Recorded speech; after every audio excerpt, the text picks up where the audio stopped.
কদিন ধরে যা ঠান্ডা পড়েছে, আগুন জ্বালিয়ে তার সামনে বসে থাকতে খুব ভালো লাগে। হ্যাঁ, ঠিকই বলেছিস রে টুনি। আর সত্যি খুব ভালো লাগে। আহ, আরামের চোটে আমার চোখে ঘুম নেমে আসছে, আমি আর বসে থাকতে পারছি না, যাই শুতে যাই। হ্যাঁ, আমারও খুব ঘুম পাচ্ছে। আমি শুতে গেলাম, সবাইকে শুভরাত্রি।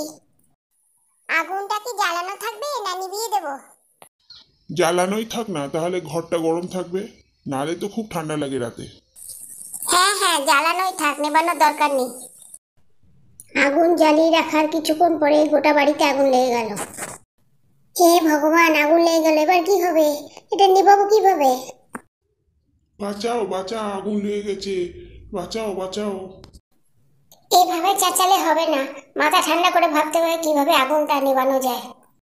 বাঁচাও বাঁচাও, কে আছো? বাঁচাও, আমার ঘরে আগুন ধরে গেছে।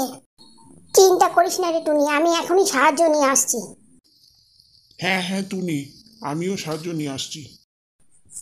ও হাতি দাদা, একটু সাহায্য করো না, টুনির ঘরে আগুন লেগে গেছে।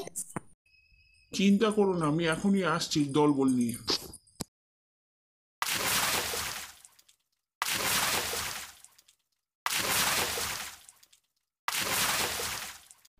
হাতি দাদা, তোমাকে অসংখ্য ধন্যবাদ আমার বাড়িটা বাঁচানোর জন্য। এতে ধন্যবাদের কিছু নেই রে টুনি। একজন একজনকে সাহায্য করবো না তো কে করবে? তুমি ছিলে তাই বাড়িটা রক্ষা পেল। শুধু আমি না, তোর বন্ধুরাও সাহায্য করেছে।